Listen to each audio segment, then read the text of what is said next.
প্রার্থনা, আমি আগেই বলেছিলাম যে প্রার্থনা একটা ম্যাজিক্যাল ওয়ার্ড অ্যান্ড প্রার্থনা একটা ম্যাজিক। প্রার্থনা ম্যাজিকের মতো কাজ করে। প্রার্থনা মানে আপনি কিছু প্রে করলেন, আপনি কিছু চাইলেন এবং আপনার জন্য সেটা হয়ে গেল, তাই না? এটাকে প্রার্থনা হিসেবে দেখা হয়। তাই জন্য আমরা অনেকেই যারা খ্রিস্টদের নতুন বিশ্বাসী যারা দেখছেন এখানে, বা যারা খ্রিস্টকে চেনেন না, বা যারা যিশু সম্পর্কে জানেন না, বা যারা প্রার্থনা সম্পর্কে অতীত, বা যারা জানেন না প্রার্থনার আসলেই বিষয়টা কী, তাদের জন্য এই ভিডিওটা শেষ অবধি দেখবেন এবং আপনারা বুঝতে পারবেন যে আসলেই প্রার্থনাটা কেমন হওয়া উচিত। প্রার্থনা কি আসলেই চার্চের মধ্যে চিৎকার করে সবার সম্মুখে উল্টে পড়ে যাওয়াটা কি প্রার্থনা? না, প্রার্থনা সকলের সম্মুখে চিৎকার করে হালেলুয়া বলে বা কোনো একটা শব্দ করে মুখের মধ্যে সবার মধ্যে চিৎকার করে, সেটা হলো প্রার্থনা। আসলেই প্রার্থনাটা কি? আসলে কীভাবে প্রার্থনা করলে আপনি আপনার প্রার্থনার উত্তর পাবেন, আজকে পুরোপুরি বিবলিক্যালি অর্থাৎ বাইবেলের ভার্স দিয়ে আপনাকে তুলে ধরবো আপনাদের মাঝে। এবং ভিডিওটা শেষ অবধি দেখবেন এবং আশা করছি এই ভিডিওটা যদি আপনি পুরোটা দেখেন, আপনি বুঝতে পারবেন যে আসলেই কোন উপায়ে প্রার্থনা করলে আপনার প্রার্থনার উত্তর আপনি পাবেন। আমি জানি বন্ধু, আপনি প্রার্থনা করেছেন অনেক দিনের পর দিন, কিন্তু আপনার প্রার্থনা হয়তো আপনি উত্তর পাননি, আর যদিও পেয়েছেন পরিপূর্ণভাবে নয়, আপনি সন্তুষ্ট নয় আপনার প্রার্থনার উত্তরে। এই ভিডিওটা দেখার পর আমি আপনাকে বলতে পারি, যদি আপনি এই ভিডিওটা অনুযায়ী প্রার্থনা করেন, যেভাবে আমি আপনাকে আজ বাইবেল থেকে শিক্ষা দেবো, সেভাবে যদি এবার থেকে প্রার্থনা করেন, অবশ্যই আমাদের ঈশ্বর, আমাদের দয়াল ঈশ্বর প্রভু যীশু, তিনি স্বর্গে আপনার প্রার্থনা গ্রহণ করবেন এবং আপনার প্রার্থনার উত্তর দেবেন। চলুন দেখে নিই আজকের যে বিষয় রয়েছে, সে বিষয় হচ্ছে আমরা প্রার্থনার উত্তর কিভাবে পাব। আমরা প্রার্থনা করি কিভাবে? আমরা যাই চার্চে গিয়ে, আমরা সবার সম্মুখে যখন আমাদেরকে বলা হয় তোমরা চোখ বন্ধ করো, হাত জড়ো করো এবং প্রার্থনা করো, আমরা মনে মনে সবার সম্মুখে আমরা প্রার্থনা করি। অনেক সময় আমরা আমাদের পরিবারের মাঝে বসে প্রার্থনা করি, অনেক সময় আমরা নিজের থেকে প্রার্থনা করি। অনেকেই করেন না, অনেকে করেন। বলছে ঈশ্বরের বাক্য বলছে, আমরা যদি মনে করি প্রার্থনা করি সঙ্গে সঙ্গে উত্তর পাওয়া যাবে, তা আমাদের সম্পূর্ণ ভুল ধারণা। অবশ্যই বন্ধুরা, আমরা অনেকেই আছি যারা আমরা মনে করি যে আমরা এক্ষুনি প্রার্থনা করব এবং পর মুহূর্তে আমাদের প্রার্থনার উত্তর আমরা পেয়ে যাব। আমরা এক্ষুনি ঈশ্বরের কাছে কিছু চাইলাম যে প্রভু আমাকে কিছু দাও, আমার এটা প্রয়োজন, এবং সঙ্গে সঙ্গেই তা আমার জন্য হয়ে যাবে। যদি এরকম ধারণা থেকে থাকে আমাদের মধ্যে, আমার প্রিয় বিশ্বাসীরা, প্রিয় বন্ধুরা, যিশু বলছেন সেই যে আপনার চিন্তাভাবনা সেটা মন থেকে মুছে ফেলুন। এরকম কোনো ব্যাপার নেই যে আপনি প্রার্থনা করে সঙ্গে সঙ্গে উত্তর পেয়ে যাবেন। আপনি যখন কোনো কিছুর অ্যাপ্লিকেশন করেন, সঙ্গে সঙ্গে কি আপনার জন্য তা হয়ে যায়? অবশ্যই না। যখন কোনো কিছু কাজের জন্য আপনি অ্যাপ্লিকেশন করেন, সেই অ্যাপ্লিকেশনটা জমা হয় অফিসে, তারপর সেটা অ্যাপ্রুভ হয়, অ্যাপ্রুভ হওয়ার পর আপনার আইডেন্টি যেটা হয় সেটা ভেরিফিকেশন হয় আপনার, তারপর সেটা আপনার জন্য হয়। অনেক সময় তা ফেলিওর হয় যদি আপনি তার জন্য কোয়ালিফাইড না হয়ে থাকেন। ঠিক প্রার্থনাটাও সেই রকম। যখন আপনি কোনো কিছুর জন্য প্রার্থনা করছেন, হয়তো সেই প্রার্থনাটা উত্তরের জন্য সময় সঠিক না, তখন আপনি প্রার্থনা উত্তর পাবেন না। তখন দেখি বাইবেল আমাদের কি বলছে, যে প্রার্থনা করতে হলে কিছু বিষয় আমাদের অবশ্যই মেনে চলতে হবে। প্রথম বিষয়, যখন আমরা কোনো বিষয়ে প্রার্থনা করি, আমাদেরকে ভালোভাবে নিজেকে জিজ্ঞাসা করতে হবে যে আদতেও আমাদের কি এই জিনিসটা প্রয়োজন যেটার জন্য আমি প্রার্থনা করছি। আরেকটা বিষয়, যখন আমরা প্রার্থনা করব, আমাদেরকে এটা মাথার মধ্যে ভেবে নিতে হবে যে আমি যে জিনিসটার জন্য প্রার্থনা করছি, আমার কি এই সাহায্যটা ঈশ্বরের থেকে প্রয়োজন, না আমি শুধুই প্রার্থনা করছি। যদি আপনার সেই জিনিসটা ঈশ্বরের থেকে প্রয়োজন না হয়ে থাকে এবং আপনি অহেতুক কোনো বিষয়ে প্রার্থনা করছেন, তাহলে সেই বিষয়টা আপনার কোনোদিনই হবে না। যদি সত্যি এবং সত্যি মন থেকে আপনার ঈশ্বরের সাহায্যের প্রয়োজন আছে এবং আপনি মনের যে আপনার অব্যক্ত যে প্রার্থনা, তা মনের মধ্যে আপনার চোখের কান্না দ্বারা এবং আপনার ঈশ্বরের সাথে কথোপকথন দ্বারা, অন্তরের কথোপকথন দ্বারা আপনি প্রার্থনা দ্বারা ঈশ্বরকে বলছেন যে প্রভু আমার এটা প্রয়োজন, আমার এটা হয়েছে, ঈশ্বর বলছে যে অবশ্যই সেটা তোমার জন্য করা যাবে। ঈশ্বর তার বাক্যে কথা দিয়েছেন। যিশায়া পুস্তক 43 অধ্যায় 3, আপনারা আমার সাথে বাইবেল খুলুন, এখানে দেখতে পাবেন যিশায়া পুস্তক 44 অধ্যায় 3 যিশু বলছেন যে তৃষ্ণার্ত তাকে আমি জল পান করাবো, অর্থাৎ যার পিপাসা পেয়েছে তাকে আমি অবশ্যই জল দেব পানের জন্য।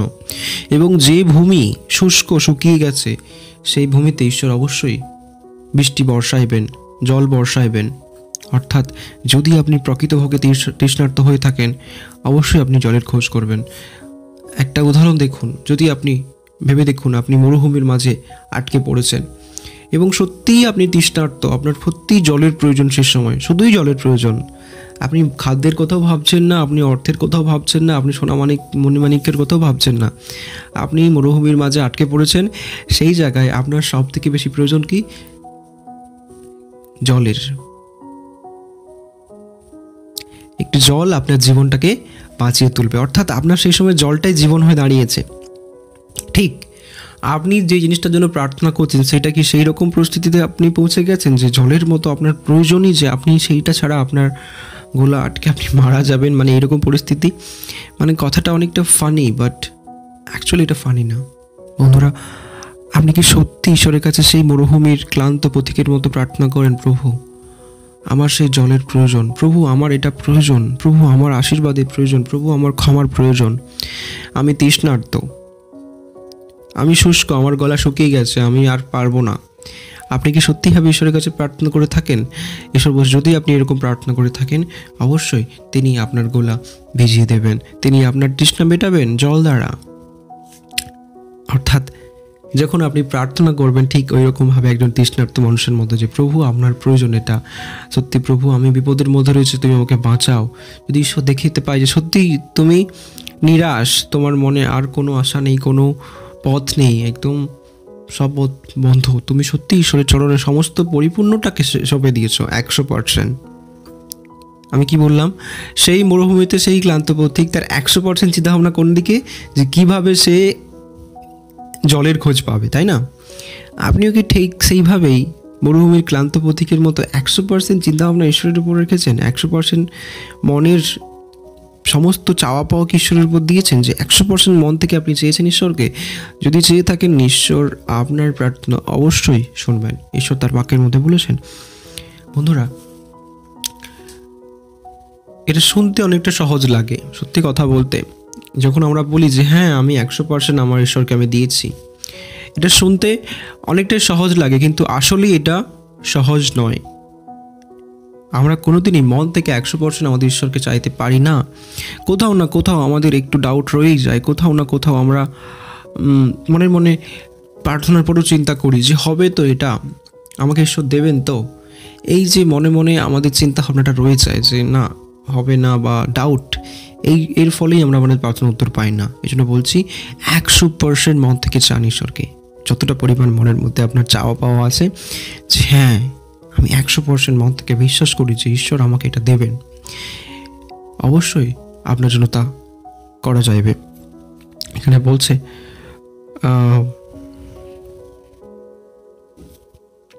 আমাদের হৃদয়, আমাদের মন অবশ্যই পবিত্রতায় পরিপূর্ণ হতে হবে। আচ্ছা, আমরা অনেক সময় প্রার্থনা করি, আমরা আমাদের মনের মধ্যে গ্লানি, আমাদের মনের মধ্যে অনেক কিছু পাপ লুকিয়ে থাকে। বন্ধুরা, আমরা প্রার্থনা করতে বসে যাই, আমাদের মনের মধ্যে কারো বিরুদ্ধে হিংসা, রাগ মনের মধ্যে পুষে রাখি। আমরা দেখেছি, আমি অনেকেই দেখেছি আমার ভিডিওর মধ্যে কমেন্ট করেন যে তার বাবা মা তার শত্রু, তার পরিবারের এই শত্রু, ওই শত্রু, সেই শত্রু। ঈশ্বর তো কখনো কাউকে শত্রু বলে বলেননি, তিনি শত্রুদেরকেও মিত্র বলেছেন, এবং তিনি যা কিছু বলেছেন তাই তার মুখের কথা অনুযায়ী হয়েছেন। এখান থেকে আমরা কি শিক্ষা পাই? যে আমাদের খ্রিস্ট সমাজে কোনো শত্রু রাখার প্রয়োজন নেই। কেউ যদি আপনার সাথে শত্রুতা করে, আপনার থেকে ক্ষমা করা উচিত, সেখান থেকে বেরিয়ে আসুন। তার সঙ্গে বন্ধুত্ব থাকলে সেই বন্ধুত্ব ত্যাগ করুন, তাকে ক্ষমা করুন, সেখান থেকে বেরিয়ে আসুন। কেউ আমাদের শত্রু নয়, এই জগতের কেউ আমাদের শত্রু নয়, কেউ আমাদের মিত্রও নয়, শুধুমাত্র ঈশ্বরই আমাদের মিত্র। শয়তান আমাদের শত্রু, অবশ্যই শয়তান থেকে দূরে থাকবেন, কিন্তু এই জগতের কারো জন্য মনের মধ্যে রাগ, ঘৃণা, অহংকার বা কোনো রকমের গ্লানি পুষে রাখবেন না। তাহলে কোনোদিন ঈশ্বর আপনার প্রার্থনা শুনবেন না এবং গ্রহণ করবেন না। এবার থেকে প্রার্থনা করতে যাওয়ার আগে নিজের মনে নিজেকে প্রশ্ন করুন যে আপনিও কি কারো বিরুদ্ধে মনের মধ্যে রাগ পুষে রেখেছেন? আপনার মনের মধ্যে কি কারো বিরুদ্ধে সেই লোভ বা সেই চাওয়া পাওয়া লুকিয়ে আছে? আপনার মনের মধ্যে কি কারো বিরুদ্ধে হিংসা লুকিয়ে আছে? আপনার বন্ধু, আপনার পরিবার, আপনার ভাই বোন, কারো বিরুদ্ধে যদি লুকিয়ে থাকে, সেগুলো ত্যাগ করুন। ঈশ্বরকে জিজ্ঞাসা করুন ক্ষমতা দেওয়ার জন্য, যে আপনি যাতে মন থেকে সমস্ত গ্লানি, সমস্ত সেই রাগ, সমস্ত সেই হিংসা মন থেকে ত্যাগ করতে পারেন। তারপরে ঈশ্বর আপনার মন যখন পবিত্র হয়ে উঠবে এবং পবিত্র আত্মার বাসা মনের মধ্যে হবে, সেই সময় যখন আপনি প্রার্থনা করবেন সেই প্রার্থনা পবিত্র হবে। এবং যখন সেই প্রার্থনা আপনার পবিত্র প্রার্থনা হবে, অবশ্যই ঈশ্বর প্রভু যিশু যিনি পবিত্র স্বর্গে আছেন তিনি আপনার প্রার্থনার উত্তর শুনবেন এবং আপনাকে পবিত্রভাবে আশীর্বাদ করবেন। বন্ধুরা, অলরেডি আপনারা দুটো উপায় পেয়ে গেছেন, কিন্তু এই দুইটা উপায় সম্পূর্ণ নয় প্রার্থনার উত্তর পাওয়ার জন্য। আরও কিছু রয়েছে আগামী এই ভিডিওটা এখনও স্কিপ করবেন। যদি আপনি এখনও ভিডিওটা দেখছেন, ঈশ্বর আপনাকে আশীর্বাদ করুক। তারপরের বিষয়ে যাই। এখানে আমাদের বলছে আমাদের অবশ্যই ঈশ্বরের সাহায্যের দরকার। তিনি জানেন আমাদের কি দরকার, তিনি আমাদের তার কাছ থেকে চাইতে হবে বিশ্বাস দ্বারা। মতি 7:7 বলছে ঈশ্বর সব কিছুই জানেন, আপনার কি দরকার ঈশ্বর সবই জানেন। অনেক সময় আমরা মনে করি যে ঈশ্বর যা দেবেন তাই হবে, না তা নয়, আমাদের চেয়ে নিতে হবে। যদি আমার মনে হয় যে আমার ক্ষমার প্রয়োজন, ঈশ্বর জানে তোমার ক্ষমার প্রয়োজন, কিন্তু তুমি কি ঈশ্বরের কাছে অন্বেষণ করেছো? না, ঈশ্বর বলছে যে অন্বেষণ করে তাকে দেয়া যাইবে। মথি 7:7 যে অন্বেষণ করে তাকে দেয়া যাইবে। যদি আপনি পরিপূর্ণ নিজের মন থেকে ক্ষমার জন্য অন্বেষণ করেন, আপনাকে ক্ষমা দেয়া যাইবে। যদি আপনার মন থেকে আপনি পরিপূর্ণভাবে ভালোবাসা অন্বেষণ করেন, আপনাকে দেয়া যাইবে। যদি মন থেকে আপনি অন্বেষণ করেন যে প্রভু আমার মনে শান্তির প্রয়োজন আছে, আপনাকে ঈশ্বর শান্তির পথ দেখিয়ে দেবে। আপনি কি মন থেকে অন্বেষণ করেছেন? যদি না করে থাকেন, বিশ্বাস দ্বারা 100% মন থেকে অন্বেষণ করে দেখুন, অবশ্যই আপনার জন্য তা করা যাবে। কারণ ঈশ্বর তার বাক্যে পাকাপোক্ত। ঈশ্বর যে কথা দেয় সেই কথা তিনি রাখেন। এখানে আরও বলছে ঈশ্বরের বাক্যে ঈশ্বর আমাদের প্রার্থনা শুনবেন। বলছে ঈশ্বরের আমাদের প্রার্থনা কোনোদিনই শুনবেন না। ঈশ্বরের বাক্য বলছে যে ঈশ্বর তিনি আমাদের কোনো বাক্যই কোনো প্রার্থনায় শুনবেন না, ঈশ্বর আমাদের কোনো কথাতেই কান দেবেন না। কেন? এটা আপনার সাথেও হয়ে থাকে, আমার সাথেও হয়ে থাকে। আমরা অনেকেই আমি বা আপনি আমরা অনেকেই অনেক সময় আমাদের পরিচিত পাপের সাথে লিপ্ত থাকি। বন্ধুরা, এই কথাটা বলতে আমার একদমও লজ্জা করছে না। আমরা সবাই, আমাদের মধ্যে অনেক পাপ রয়েছে। কোনো পাপ আমরা খোলাখুলিভাবে সবার সম্মুখে করি, কোনো পাপ চোখের আড়ালে করি, অন্তরের মধ্যে করি, আমাদের শরীরের সাথে মনের সাথে করে থাকি। এটা বাস্তব এবং এটা আমি মেনে নিলাম, আমাদের সবার মধ্যে এটা রয়েছে। যদি আপনি এটা মেনে নেন যে হ্যাঁ আপনার মধ্যে সেই পাপ রয়েছে এবং আপনি নির্ভয়ে সেই পাপটা করে যাচ্ছেন, ঈশ্বরের প্রতি আপনার কোনো ভয় নেই, কোনো চিন্তা ভাবনা নেই, ঈশ্বরের বাক্য বলছে ঈশ্বর কোনোদিনই আপনার প্রার্থনা শুনবেন না, গ্রহণও করবেন না। আপনার অবশ্যই উচিত সেই পাপ থেকে মুখ ফেরানো এবং সেই পাপটাকে দমন করার জন্য লড়াই করা, ঈশ্বরের কাছে প্রার্থনা করা তিনি যাতে আপনাকে সাহায্য করেন, যদি আপনি সেই পাপ থেকে বেরিয়ে আসতে পারেন এবং একটা সম্পূর্ণ ঐশ্বরিক জীবনযাপন করতে পারেন। কিন্তু যদি আপনি তা না করে আপনার সমস্ত মন প্রাণ সঁপে দিয়েছেন কিসের উপরে? সেই পাপের উদ্দেশ্যে। আপনার মনের মধ্যে কোনো যুদ্ধ নেই, লড়াই নেই সেই পাপের বিরুদ্ধে, তখন ঈশ্বরের বাক্য বলছে যে আপনি কখনোই আপনার প্রার্থনা উত্তর পাবেন না।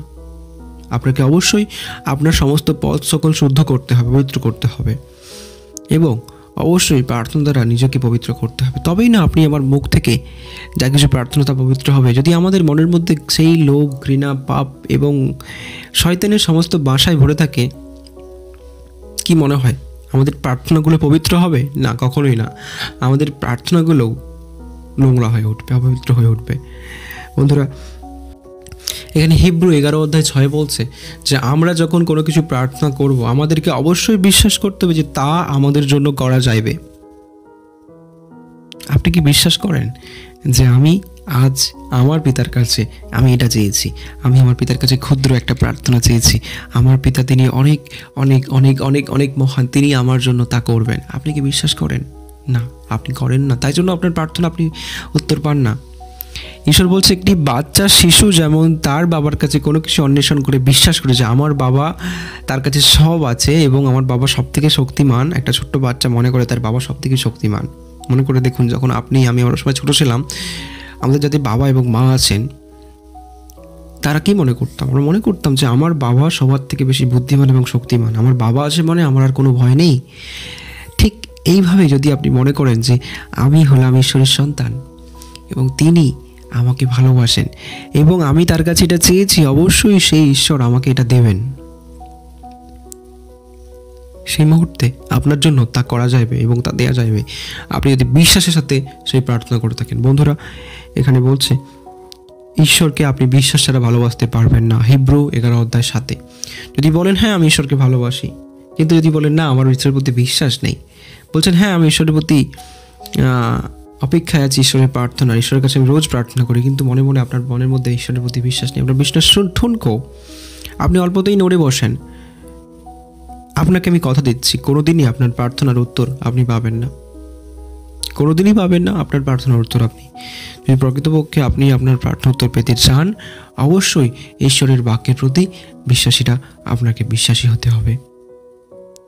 আমরা হলাম যিশুতে বিশ্বাসী, আমরা কোনো ধর্মে বিশ্বাসী নয়, আমরা কোনো কিছু মানে কারো দেখানো পথে বিশ্বাসী না, কিন্তু আমরা ঈশ্বরে বিশ্বাসী। আমাদেরকে বলা হয় বিশ্বাসী, যিশুর বিশ্বাসী, ঈশ্বরের বিশ্বাসী। আমাদের বিশ্বাস হলো আমাদের শক্তি, আমাদের বিশ্বাস হলো ঈশ্বরের প্রতি আমাদের ভালোবাসা, আমাদের বিশ্বাসী হলো আমাদের প্রার্থনার উত্তর, আমাদের বিশ্বাসী হলো আমাদের অস্ত্র। এখানে ঈশ্বরের বাক্য বলছে যে যিশু তার শিষ্যদেরকে শিক্ষা দিতেন। মার্ক 11:24, মার্ক 11:24 বলছে যিশু তার শিষ্যদেরকে এইরকমভাবে শিক্ষা দিতেন। কি শিক্ষা দিতেন? যে কিভাবে প্রার্থনা করতে হয়। তার শিক্ষায় তিনি কি বলতেন? যে যখন তোমরা প্রার্থনা করবে তখন তোমরা মনে মনে ভাবিও তা তোমাদের জন্য করা হইয়াছে। অর্থাৎ যখন আপনি প্রার্থনা করবেন আপনার মনে মনে ভাবা উচিত যে আপনি যা চেয়েছেন তা আপনাকে দেয়া হয়েছে। আচ্ছা, আপনি কি এরকম ভাবেন মনে মনে? নিজেকে প্রশ্ন করুন বন্ধু।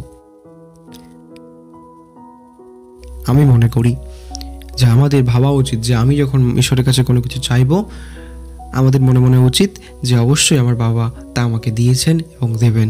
অবশ্যই আমাদের বিগত আশীর্বাদগুলোর কথা ভাবা উচিত, অর্থাৎ যে আশীর্বাদ আমরা আগের দিনে পেয়েছি, আগামী দিনে আমরা জীবিত আছি, ভালো আছি, সুস্থ আছি, এখনও ঈশ্বরের বাক্য শোনার মতো সুযোগ পেয়েছি, এগুলো কি আশীর্বাদ নয়? এই পৃথিবীতে অনেক মানুষ আজ আর নেই জীবিত। ভেবে দেখুন, এই পৃথিবীতে আপনার পাড়া প্রতিবেশীর মধ্যে, আপনার গ্রাম বাংলার মধ্যে, আপনার শহরের গলিতে গলিতে, আপনার ফ্ল্যাট বাড়িতে আশেপাশে দেখবেন কত মানুষের কান্নার রোল, কত মানুষ তাদের জীবন হারিয়ে ফেলেছে, তারা জীবিত নেই পৃথিবীতে। সেই জায়গায় দাঁড়িয়ে এখনও যদি আপনি জীবিত থেকে থাকেন এবং ঈশ্বরের বাক্য শুনতে পান, তা কি আপনার জন্য আশীর্বাদের সমান নয়? যদি আপনি মনে করে থাকেন যে তা আপনার কাছে আশীর্বাদের সমান, অবশ্যই অপেক্ষা করুন এবং মনে করুন যে আপনি যা চেয়েছেন তা আপনার জন্য করা হইয়াছে। ঈশ্বরের বাক্য বলছে যে অনেক সময় আমরা প্রার্থনা করি, মথি 7:7 বলছে যে অনেক সময় আমরা প্রার্থনা করি এবং সেই প্রার্থনার উত্তর আমরা পাই না। অনেক সময় আমরা প্রার্থনা করে যাই অনবরত একটা বিষয়কে নিয়ে, কিন্তু আমরা সেই প্রার্থনার উত্তর পাই না। আমরা বুঝতে পারি না যে কি হলো ব্যাপারটা, কেন উত্তর পাচ্ছি না। ঈশ্বরের বাক্য বলছে যে তিনি সর্বশক্তিমান, তিনি অন্তর্যামী, তিনি সব জানেন, কিন্তু আমরা জানি না। আপনি কি জানেন আপনার কালকে কি হবে? আপনি কোথায় থাকবেন কালকে ঠিক এমন সময়? আপনি কি জানেন যে কালকে আদতেও আমি বা আপনি জীবিত থাকবো কি না? জানি না।